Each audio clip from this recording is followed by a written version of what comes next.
네, 문재인 정부 출범 직후에 높은 지지율을 달리고 있습니다만 인사 문제 역시 꼬여들고 있습니다. 관련된 얘기 지금부터 나눠보겠습니다. 정치부 김성진 기자와 함께합니다. 안녕하세요. 네, 안녕하십니까. 자, 강경화 외교부 장관 후보자 그동안 나 질문하면 청문회에서 다 얘기하겠다면서 대변인이 밝혀왔는데 오늘 직접 기자들 만났죠? 네, 그렇습니다. 지금 얘기가 되는 부분이 위장 전입 관련해서는 친척집이었다 그렇게 알려져 있는데 사실은 알고 보니까 사실의 모교이자 딸의 학교 전 교장집이었다 논란이 있었고요. 이것에 대해서 직접 해명을 했습니다. 들어보시겠습니다. 엄마의 마음으로 아이가 다시 학폭에 적응하는데 좀 더 편한 상황이 됐으면 좋겠다 하는 생각에 제가 다니던 이화여고에 꼭 묻고 싶은 마음이 생겼습니다.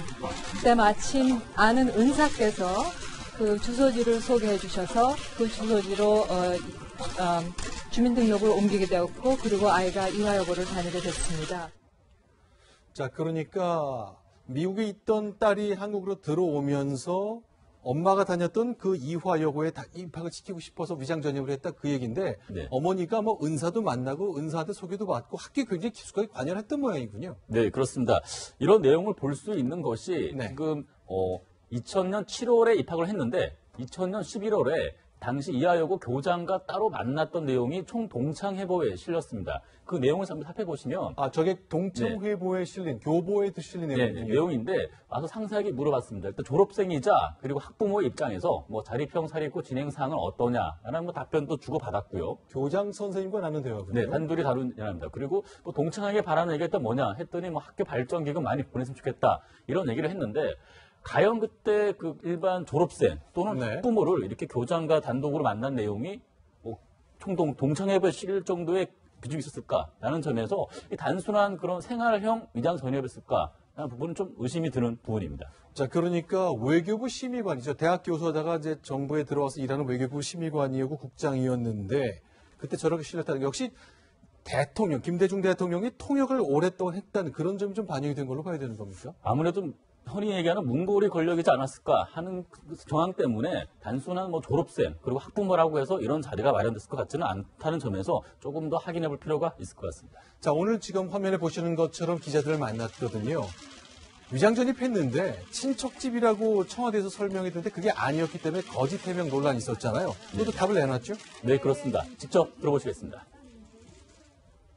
제가 엄마가 단독으로 한 얘기였는데 청와대 쪽에서 물어보니까 혹시 아마 그게 친척집이었지 않나 이렇게 쉽게 대답을 한 모양인데 친척집은 전혀 아니었습니다. 네, 결론은 당시에 청와대 전화를 받았을 때 본인은 제네바에 있었고 네. 뉴욕으로 가는 비행기를 타야 됐기 때문에 길게 통화를 못했다. 결국은 청와대가 한국에 있는 남편에게 전화를 했는데 남편이 실수를 한 것이다. 그렇게 얘기를 했습니다. 그러니까 아내의 네. 모교 은사 이름 때문에 이화여고 교장 사택 같은 데 옮겼다라고 답을 했어야 되는데 그냥 친척집이라고 말을 해버렸다. 남편이 잘못했다 이런 얘기군요. 이런 얘기인데 납득이 안 가는 게 청와대가 과연 이게 검증해야 될 후보자 얘기만 곧대로 믿고 그렇게 발표를 했을까? 남편 말 듣고 발표했을까? 네. 그 얘기죠? 그러니까 조현옥 인사수석이 얘기했을 때 친척집이었다. 1년 정도 거주를 했다라고 발표를 했었습니다. 지명하고 나서 했는데 그 얘기인즉은 청와대에서 직접 확인하거나 검증한 것이 아니라 단순히 후보자가 한 얘기만 듣고 그대로 얘기한 거 아니냐. 그런 지적이 나올 수밖에 없고 결국 검증 시스템에 구멍 얘기가 나올 수밖에 없는 상황입니다. 자, 이것 때문에 오늘 이제 대통령 유감 표명까지 직접 했거든요. 자, 그런데 이제 5가지 걸리면 다 고위직에서 빼겠다고 얘기했는데 이건 너무 센 것 아니냐 그랬는데 어떻습니까? 원칙이 바뀌는 겁니까? 어떻습니까? 일단 대통령의 설명부터 들어보시면 원칙은 바뀐 거 없다. 다만 적용하는 기준을 좀 현실에 맞게 새로 정하는 것뿐이다. 이렇게 얘기를 했습니다. 지나치게 이상적인 공약이었다고 생각하지 않습니다. 하지만 제가 공약한 것은 그야말로 원칙이고 실제 적용에 있어서는 구체적인 기준이 필요합니다. 자, 이제 계속 위장 전입 얘기 때문에 나왔는데 조국 민정수석이라면 이제 검증을 담당하는 총책임자잖아요. 그렇습니다. 근데 조국 수석이 과거에 썼던 글 때문에 어쩌면 부메랑이 되고 있다는 소리까지 들립니다. 그게 어떻게 된 거죠? 2010년입니다. 조국 지금 민정수석이 서울대 교수로 지내면서 한 신문사에 보낸 칼럼에서 쓴 내용입니다.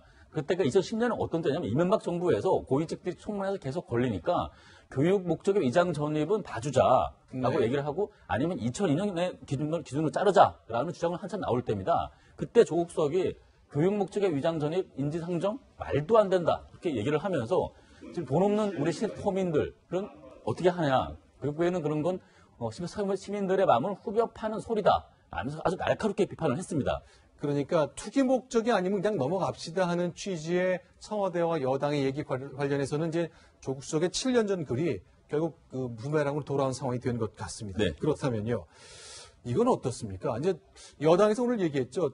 특히 이제 정문원 정무수석이 얘기를 했는데 2005년 7월 이전 거는 좀 넘어갑시다라는 취지로 얘기했잖아요. 네. 그 기준이 다 있는 거죠. 네, 그렇습니다. 일단 2005년 7월이 인사청문회 대상이 국무위원, 즉 장관까지 확대된 것이 바로 그 시점입니다.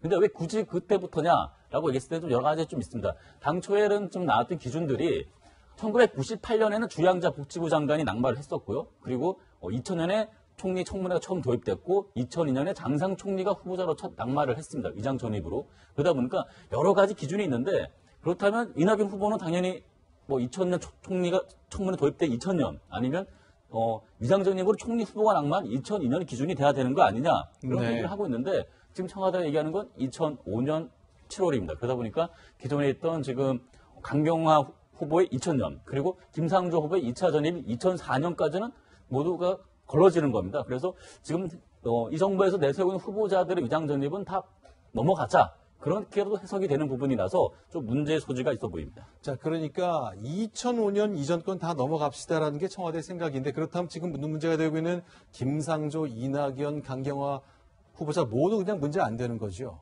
자, 그러나 이제 여권에서는 아니 무슨 소리입니까? 위장 전입 때문에 장관이 물러나는 건 1998년에도 있었고 총리가 낙마한 것은 2002년이니까 결국 기준이 다른 것 같습니다. 일단 자유한국당에서는 강하게 비판하고 있죠. 네, 그렇습니다. 그러니까 어떤 특정 시점을 구분해가지고 투기 목적의 위장 전입은 또 걸러내고 교육 목적은 봐주자. 그런 것도 말이 안 되고 특정 시점은 또 너무 자의적인 해석이 있기 때문에 좀 강하게 반발하고 있습니다. 자유한국당 이야기 들어보시겠습니다. 그 사람이 한평생을 어떻게 살아왔는가도 중요한 기준이고 이제는 또 내가 집권하니까 사정이 달라졌다 얘기하는 것 자체도 저는 어불성설이다. 네, 이제 보시는 것처럼 아직까지 이 인사 기준 2005년 7월을 할지 아직 확정된 건 아닙니다. 근데 국회에서 논의를 해본다는데 이게 결론이 될지 그럼 이 기준이 이번 청문회부터 적용될지는 좀 더 지켜봐야 될 것 같습니다. 자, 대통령도 유감을 표명했습니다. 여야 과연 어떤 해법을 제시하는지 역시 협치했는데 과연 이럴 때 어떻게 의견이 모아지는지 좀 봐야 되겠습니다. 자, 인사청문회 전국 뜨겁게 굴러가고 있습니다. 김성진 기자와 함께했습니다. 고맙습니다. 제가 공약한 것은 그야말로 원칙이고 실제 적용에 있어서는 구체적인 기준이 필요합니다. 5대 비리에 관한 구체적인 인사 기준을 마련한다는 것은 결코 공약을 지키지 못하게 됐다거나 또는 후퇴시키겠다는 뜻이 아닙니다. 공약을 지키기 위해서 당연히 밟아야 할 준비 과정입니다. 지금의 논란은 그런 준비 과정을 거칠 여유가 없었던 데서 비롯된 것이다는 점에 대해서 야당 의원들과 국민들께 양해를 당부드립니다. 네, 이현수죠. 네. 공약과 현실은 좀 다르더라. 그런 부분에서 새 기준을 만들려고 하는데 야권의 양해를 구한다. 이렇게 요약을 할 수 있을 것 그렇죠. 같아요. 그런데 지금 야권에서는 대통령이 나와서 직접 사과를 하라 요구, 절차적인 부분에서 그렇게 요구를 하고 있는데 저렇게 대수보 회의에서 언급한 게 그런 부분에 부합을 하는 절차인가요? 야권에서 봤을 땐 좀 부족하다고 느끼지 않을까 싶습니다. 물론 야권도 지금 3당이 있어서 다 다를 수는 있겠지만. 김종석 대통령 비서실장이 양해를 구했고 또 이번에 대통령까지 저렇게 공식적인 자리에서 얘기를 했으면 저 정도 넘어가는 거 아닌가. 형식상의 부분이 있는 것 같습니다. 지금 아까 말했듯이 수보회의였지 않습니까? 이제 대국민에게 이야기를 하는 담화나 다른 브리핑 형식이 아니라 수석 보좌진들과 내부 회의 자리에서 이제 첫 번째 모두 발언을 공개한 형식에서 빌어서 이야기를 한 건데요.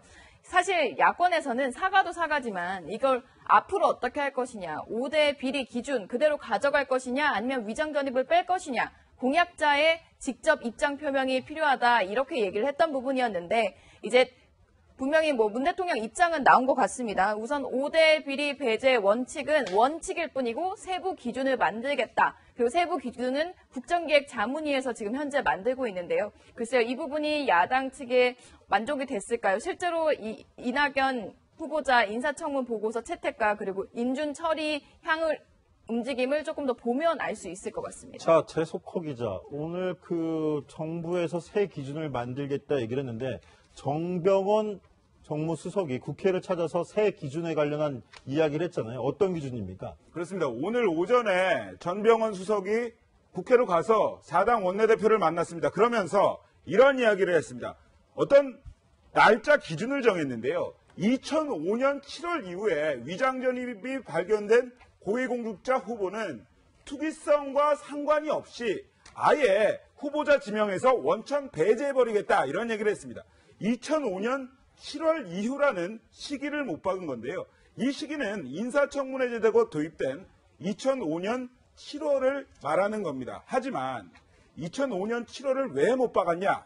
이러한 세부 기준 제시를 두고는 꼼수 논란에 또 한 번 휩싸였습니다. 자, 이현수 기자. 지금 최석호 기자가 꼼수 논란이라고 하는데, 자, 2005년 7월 네. 국무위원들에 대한 인사청문회가 처음 시작된 때다라고 해서 저 기준을 제시했는데 그 전에는 인사청문회 없었습니까? 있었죠. 인사청문회 있었죠. 2005년 7월에 인사청문회법이 개정이 됐습니다. 그래서 이제 장관까지 국무위원도 청문회를 하게 됐는데요. 그 전에 이제 2000년으로 한번 돌아가 볼까요? 2000년으로 가보면 인사청문회가 도입됐고 첫 총리 청문회가 열립니다. 이한동 총리 청문회가 열렸는데요. 왜 이 기준이 아니라 이 기준인가라고 궁금해하실 분들 많을 것 같은데 지금 위장전입으로 논란이 되고 있는 후보자들의 위장전입 시기를 볼까요? 지금 볼까요? 이낙연 후보자 1989년이었고요. 아주 옛날이죠. 강경화 외교부 장관 후보자 2000년 7월입니다. 첫 총리 청문회가 도입됐을 시기와는 좀 많이 겹치는 것 같습니다. 그리고 김상조 공정거래위원장 후보자 1997년과 2004년입니다. 이 세 후보자들을 모두 살리기 위해서 2005년 7월을 기준으로 잡은 게 아니냐 이런 이야기도 나오고 있습니다. 네. 자, 그런데 이런 이야기 이렇게 반발하는 목소리들은 많은데 이현수 기자. 네. 근데 국민들은 정작 문재인 정부 초기 인사고 이 정도면 괜찮다. 통과시켜줘라. 이런 요구도 많다면서요. 그렇죠. 지금 실제로 조사를 해보면 이 5대 비리배제 원칙에도 불구하고 통과시켜주라는 여론, 임명해야 한다는 여론이 59.8%로 더 배제해야 한다는 여론보다 높았습니다. 그리고 실제로 국정 운영에 대한 기대치, 사실 80% 이상에서 고공행진을 하고 있는 상황인데요. 사실 청와대도 이런 부분 모를 리가 없겠죠. 이 여론을 등에 업고 실질적으로 대통령이 처음 사과를 하는 방법보다 오히려 물밑으로 국회와 협상을 해서 이 부분을 무리 없이 풀어나가겠다라는 생각인 것 같습니다. 네. 대통령의 오늘 이 발언도 좀 향후에 어떻게 움직일지 모르겠는데요. 대통령의 발언도 한번 들어보시겠습니다. 제가 당선 첫날에 곧바로 총리 후보자를 지명을 했는데 그것은 최대한 빠르게 내각을 구성해서 국정 공백을 최소화하기 위한 그런데 총리 후보자의 국회 인준이 늦어지고 또 정치화되면서 한시라도 빨리 총리 후보자를 지명하고자 했던 저의 노력이 허탈한 일이 되어버렸습니다. 네, 문재인 정부 출범 이후에 첫 시험대가 된 인사청문회 쟁점 사안이 적지 않아서 여야의 공방이 계속 이어지고 있는데요.